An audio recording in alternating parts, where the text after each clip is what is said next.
Bonjour, je m'appelle Henrik. À 5 ans, j'étais dans ma chambre quand une histoire étrange m'est arrivée. Il était presque l'heure de dormir et ma mère me disait toujours de commencer à reposer mes yeux, n'est-ce pas? Ainsi, je commencerais à ressentir de plus en plus de sommeil. Alors elle fermait la porte pour que la lumière du couloir n'entre pas et ne perturbe pas ce processus, n'est-ce pas?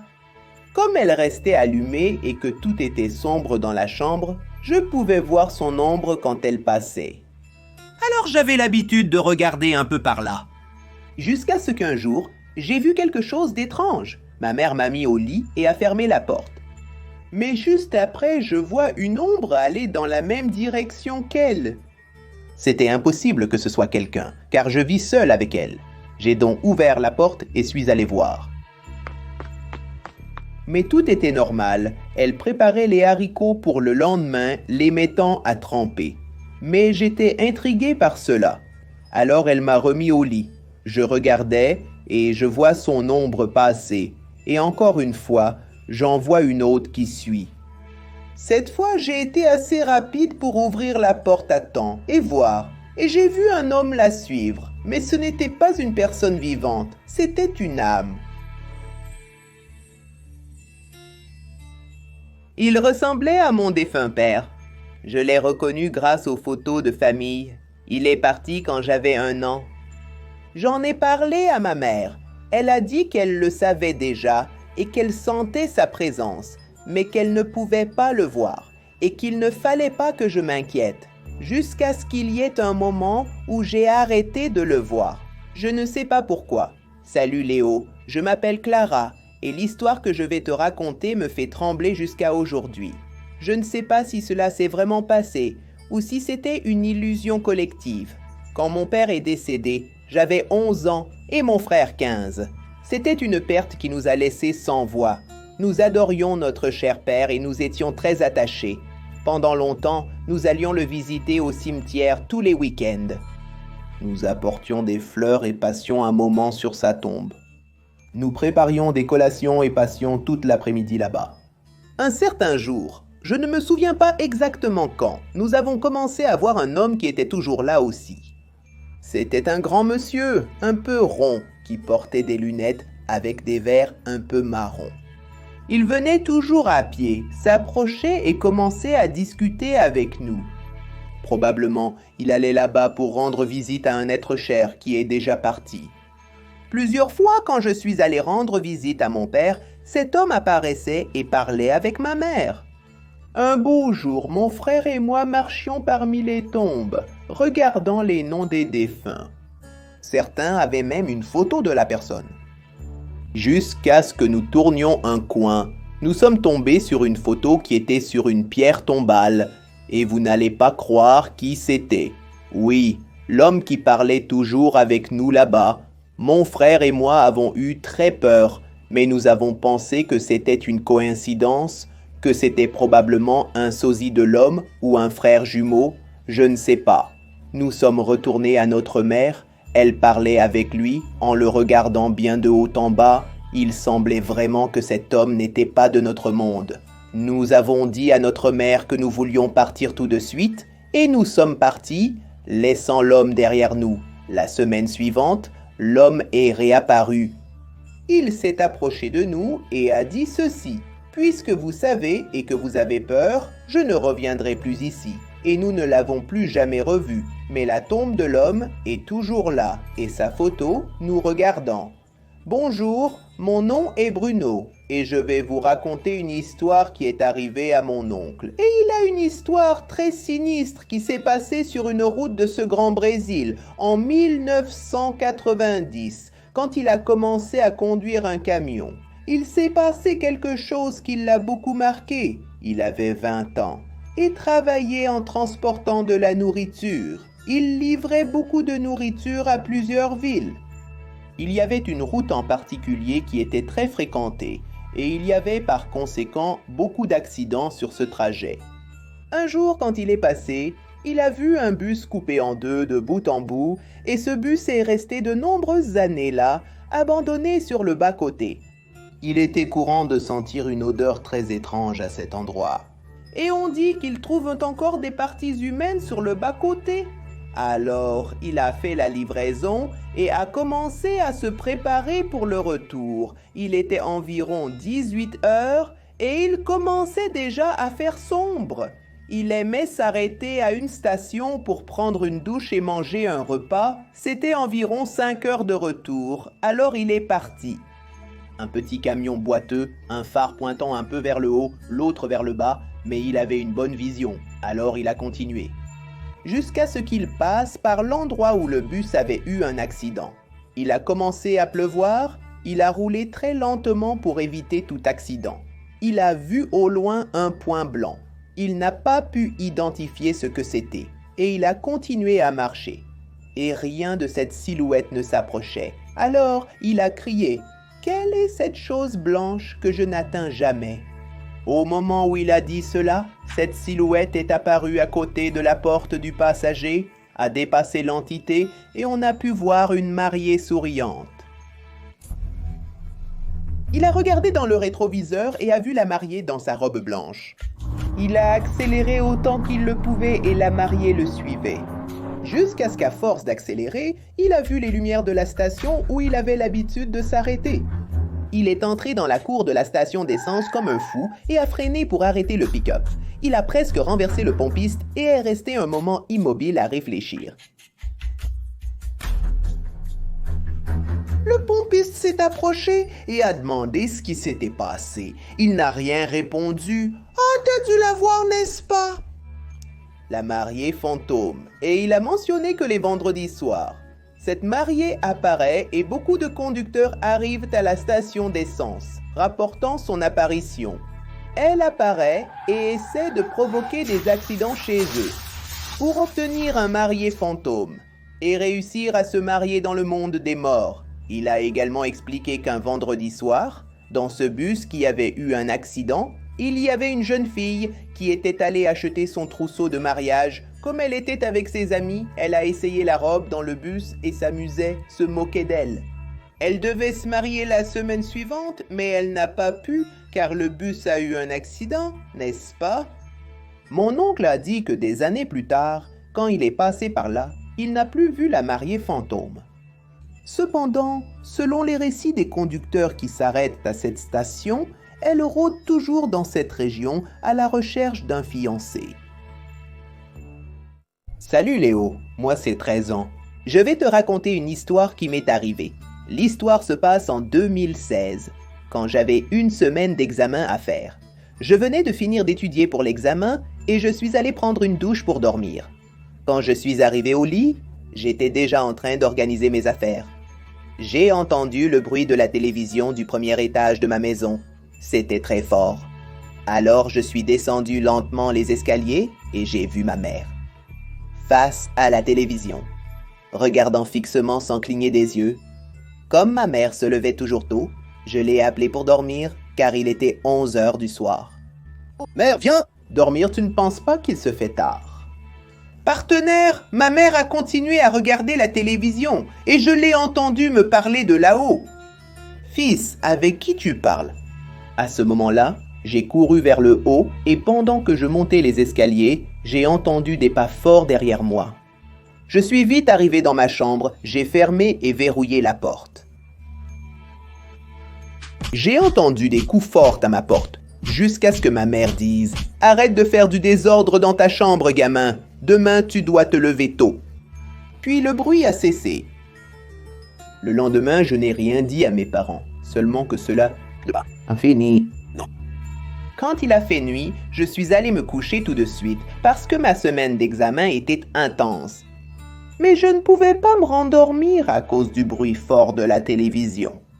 Je me demandais si c'était ce qui avait frappé à ma porte. Alors je suis allé voir. Depuis les escaliers, j'ai vu mon père regarder la télé sans cligner des yeux. Ça ne sentait pas bon pour moi. J'ai fui dans leur chambre pour vérifier. Et à ma surprise, ils dormaient tous les deux. Qu'est-ce qui se passe ici, mec? J'ai verrouillé leur porte, la mienne, et je suis allé me coucher. Le lendemain matin, pendant que nous prenions le petit déjeuner, ma mère a demandé « Fils, as-tu verrouillé notre chambre ?»« Oui, maman, pour notre protection. » J'ai dû utiliser la clé de secours pour ouvrir. Ne verrouille plus notre porte et quand tu quittes la pièce, éteins la télévision. C'est déjà la deuxième nuit que la télévision reste allumée et il n'y a personne qui regarde. De temps en temps, je me réveille, la télévision est allumée. Je suppose déjà que c'est ça. Salut Léo, je m'appelle Sophie, j'ai 12 ans, je suis venue raconter l'histoire des toilettes de mon école. Eh bien, il y a 2 étages et en 4e année, j'ai étudié au 2e étage. Cependant, il y avait 2 toilettes pour femmes, une à côté de ma salle de classe et l'autre à côté de la bibliothèque. Seulement quand mes amis et moi sommes entrés dans les toilettes près de notre salle de classe, nous avons eu une sacrée frayeur. Il était très étrange et effrayant. Il ressemblait à ces toilettes que l'on voit dans les films d'horreur. Nous avons donc évité ces toilettes pendant un certain temps et nous allions à celles qui étaient plus éloignées, près de la bibliothèque, mais un jour nous avons eu un cours d'art, donc nous avons dû laver nos pinceaux et nos chiffons dans ces toilettes. Seulement celles de la bibliothèque étaient fermées pour entretien. Donc mes amis et moi avons dû aller dans ces toilettes sinistres. Nous avions très peur d'y entrer, mais nous y sommes allés quand même. Mais soudainement, pendant que nous lavions, nous avons remarqué que la porte de la cabine des toilettes avait été ouverte par un balai. Nous avons fini de laver les pinceaux rapidement et nous sommes partis. Après cela, nous n'y sommes pas retournés. Nous avons gardé cet événement à l'esprit, se demandant si c'était un esprit ou quelque chose qui avait bougé ce balai. J'ai donc décidé d'installer un détecteur de fantômes sur mon téléphone portable pour vérifier la salle de bain. J'ai donc prévenu mon ami et 2 garçons et nous y sommes allés. Arrivé là, la salle de bain était fermée. Il y avait un avertissement devant la porte indiquant qu'il manquait d'eau là-bas. Nous sommes entrés et j'ai utilisé mon application de chasse aux fantômes sur mon téléphone pour voir si je détectais quelque chose. Quand nous avons regardé l'écran, il avait détecté un fantôme. Il se trouvait dans la boîte. Soudain, nous avons entendu le bruit de la chasse d'eau. Et la porte s'ouvre. Nous pouvons voir à travers l'écran qu'il s'agit d'une jeune fille en uniforme blanc, avec un ruban rouge très déchiré sur la tête. Nous avons imprimé l'écran et nous avons couru loin de là. Mon Dieu, qu'était-ce que ça? Un vrai fantôme dans la salle de bain. Une fois dans notre salle de classe, nous avons regardé l'impression et il n'y avait rien. Nous avons été terrifiés par cela et avons décidé de demander à une personne responsable de l'école à propos de cette salle de bain mystérieuse. Alors, l'un des coordinateurs a raconté que des années auparavant, une fille était victime de harcèlement, ses cheveux étaient très enviés et ses ennemis se moquaient d'elle, les coupaient avec des ciseaux, jetaient du chewing-gum dessus, entre autres choses, jusqu'à ce qu'un jour elle en ait assez de tout cela et qu'elle soit morte dans cette salle de bain. Depuis lors, son âme erre dans la salle de bain pour se venger des filles qui lui ont fait du mal à l'époque. J'ai été surprise et mes amis aussi par l'histoire. Et jusqu'à aujourd'hui, la salle de bain est peu utilisée par les élèves à cause de son atmosphère sombre et sinistre. Salut Léo, je vais te raconter une histoire qui m'est arrivée. J'étais constamment moqué et agressé dans mon école par un gars beaucoup plus âgé que moi, Mec. Il était connu sous le nom de la chose. C'est parce qu'il était chauve et ressemblait à ce personnage de Pierre, tu vois? J'étais en 5e année, et chaque fois que la récréation arrivait, ce fou venait me casser les pieds. Il venait prendre le paiement du jour ou manger mon goûter. Ce crétin prenait aussi de l'argent à d'autres enfants. Un jour, j'ai décidé de ne pas apporter d'argent ni de goûter pour punir ce crétin. Alors quand l'heure de la récréation est arrivée, comme toujours, il est venu me presser contre le mur pour me voler. Seulement, j'ai dit que je n'avais rien. Il n'a pas cru, a fouillé mes poches. C'était une énorme erreur. Il m'a agressé et je suis rentré à la maison tout écorché. Mes parents sont allés à l'école pour prendre des mesures. Seulement ses parents ne venaient jamais à l'école. Tout ce qu'ils pouvaient faire, c'était de le suspendre et ils envoyaient des notes pour que les parents signent. En fait, je pense que ce fou n'avait même pas de père, mec, après qu'il est revenu de la suspension. J'ai été battu encore plus pour avoir parlé à mes parents. Alors, je me cachais dans les toilettes pendant la récréation. Je sortais juste avant la sonnerie pour éviter d'être intercepté. J'ai réussi à me cacher pendant 4 jours. Seulement le 5e jour, il m'a vu aller aux toilettes. Et je n'ai pas eu d'échappatoire. Il a réalisé que je me cachais. Et il m'a reproché tous les jours où je me suis caché, et ceux où il avait été suspendu aussi, mec. Et si je ne payais pas avant la fin du cours, il allait me détruire. Je n'avais que de quoi payer le déjeuner ce jour-là. Je n'ai pensé qu'à l'heure de la sortie.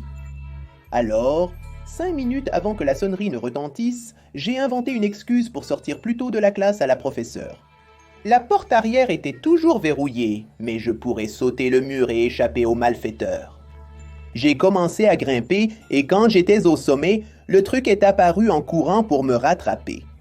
Il venait à une vitesse absurde, mec, alors il a poussé contre le mur et a réussi à attraper le mur. Le mec ressemblait à un gorille, mec. J'ai marché le long du bord du mur, mec, et je me suis éloigné, n'est-ce pas? Mais à ce moment-là, j'ai senti une partie du mur bouger. Et un morceau s'est effondré, mec, avec nous deux dessus. Je me souviens de la scène au ralenti, puis tout est devenu noir. Je ne voyais rien. Après quelques minutes, j'ai réussi à ouvrir les yeux. Tout était noir. J'ai vu la chose tomber à côté de moi. Je ne pouvais pas marcher et soudainement quelqu'un en capuche apparaît et dit « Ce n'est pas encore votre heure. Que faites-vous ici ?» Alors j'ai dit qu'un accident m'était arrivé. Puis cet homme encapuchonné s'est approché de moi et a touché mon front avec son doigt. Et je me suis réveillé à l'hôpital. Mes parents me regardaient et ont été émus de me voir. Selon eux, j'ai passé 2 jours là-bas, essayant de survivre. C'était sinistre, Léo. Merci d'avoir lu mon histoire. Bonjour, Léo. Mon nom est Neto Oliveira. Et ce que je vais raconter aujourd'hui s'est passé quand j'avais 12 ans avec mon ami Gilberto. C'était vers 16 heures. Quand nous avons décidé d'aller sur un sentier qui était là près de chez nous, c'était environ 15 minutes en vélo. Alors nous avons pris les vélos et avons pédalé jusqu'à là. Ce sentier était éloigné de toute maison. C'était une zone forestière et il y avait quelques histoires qui circulaient, macabres à propos de cet endroit, de personnes qui allaient camper là-haut et qui finissaient par ne plus revenir. Et que la raison pour laquelle cela se produisait était que si la personne allait jusqu'au bout du sentier, elle arriverait à une maison hantée où vivaient des esprits vengeurs. En 1965, une bande de motards délinquants. Ils ont grimpé le sentier et ont décidé de lancer quelques cocktails Molotov sur la maison au sommet de ce sentier, mais ils ne savaient pas qu'un couple de personnes âgées y vivait.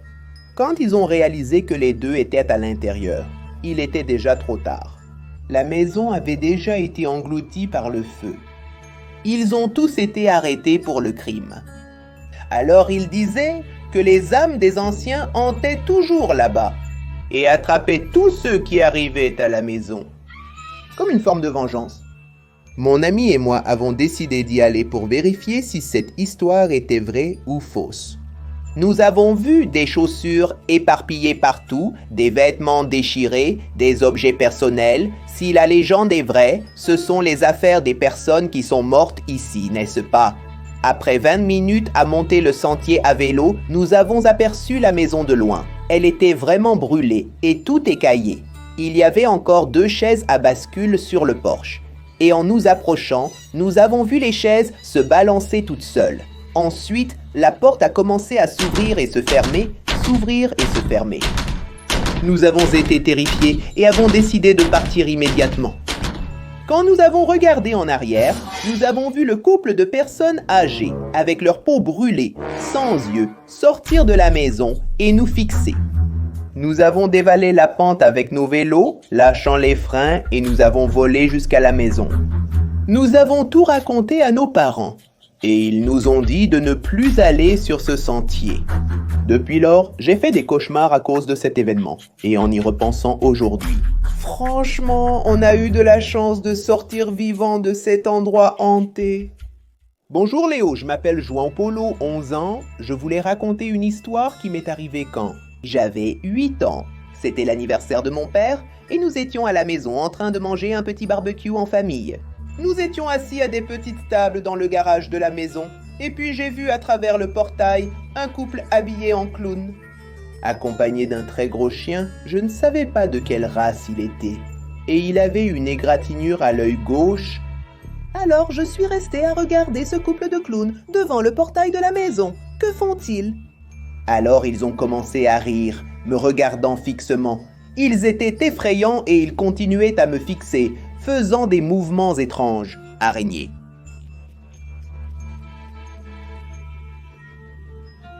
Et puis j'ai paniqué et j'ai essayé de prévenir ma grand-mère qui était à côté de moi. Mais pour une raison quelconque, je ne pouvais rien dire. Ma grand-mère a vu mon effort surhumain pour essayer de prononcer un mot. Elle m'a demandé ce qui s'était passé, mais je n'ai pas pu lui répondre. Puis quelque chose d'inattendu s'est produit.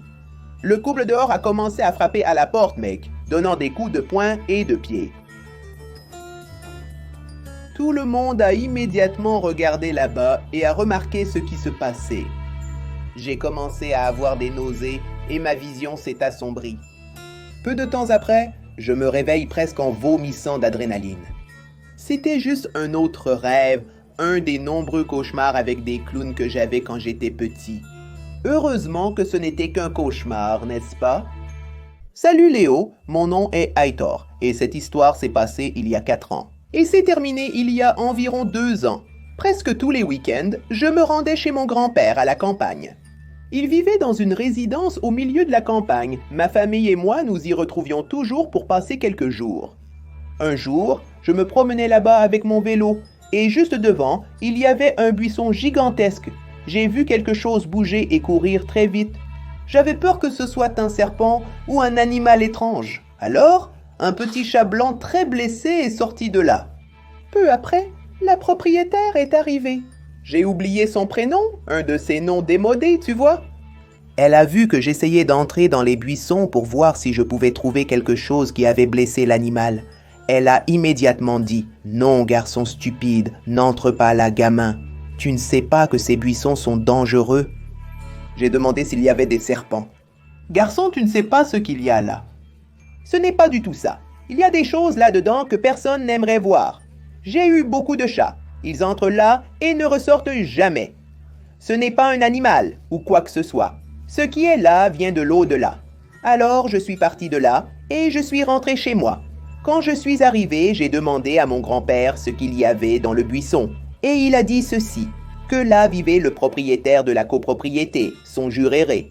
Alors 2 ans ont passé. Je suis allé là-bas avec mon ami Juan et ma sœur. Je me suis souvenu de ce jour-là et je leur ai parlé de l'histoire du buisson qui était toujours là. Nous avons pris une lampe de poche et une fronde faite à la main. Alors nous y sommes allés. Nous sommes entrés dans la forêt. Et nous sommes allés là-bas, mon partenaire. Il était tard avec le ciel orangé. Cet endroit était très effrayant et nous ne voyions guère 2 mètres devant nous. Il me transmettait une énergie étrange, mec. Ma sœur avait tellement peur qu'elle a couru vers la route pour rentrer à la maison. Donc il ne restait que moi et mon ami. On a continué à marcher, n'est-ce pas? Soudain, nous avons entendu le bruit des buissons qui bougeaient et nous sommes entrés en désespoir. On a couru pour trouver la sortie, mais après avoir marché longtemps sans voir l'horizon, on ne sait pas où on va, n'est-ce pas? Et ce que nous avons trouvé nous a traumatisés. Des piles et des piles d'eau, mec. Des trucs d'animaux, d'humains. Tout était étrange là-bas, tout mélangé, tu vois.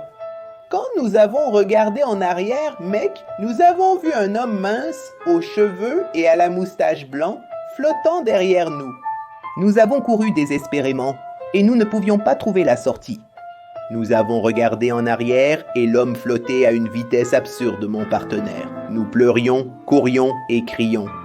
Alors il a poussé un cri strident et je suis tombé au sol. À ce moment-là, mon ami m'a traîné jusqu'à la sortie. Et il continuait à venir encore plus vite. Par miracle, nous avons réussi à sortir. Ma sœur était déjà arrivée. Nous avons tout raconté à tout le monde. Et seuls mes grands-parents ont cru. Ils nous ont réprimandés et nous ont punis pour être sortis en douce à la tombée de la nuit. Le lendemain, nous avons rencontré la vieille voisine de mon grand-père qui avait le château. Nous lui avons tout raconté. Elle a dit que le propriétaire était décédé il y a quelque temps. Elle était son amie, mais quelque chose a changé le jour de sa mort. Elle a entendu des cris dans les buissons et nous a dit « Les garçons, on ne sait jamais ce qui peut s'y trouver. Ce qui est dans ces buissons vient de l'au-delà. Tout être vivant qui y entre ne revient jamais. C'était un miracle que mon petit chat en soit sorti. Aujourd'hui, mes grands-parents n'y habitent plus. Par conséquent, je n'ai plus jamais traversé ces buissons. J'espère que vous avez aimé cette histoire bizarre des abonnés. Et si vous voulez envoyer une histoire pour apparaître dans ce cadre ici, il suffit de l'envoyer à cet email inscrisleo@gmail.com. D'accord? Je reste ici. Salut!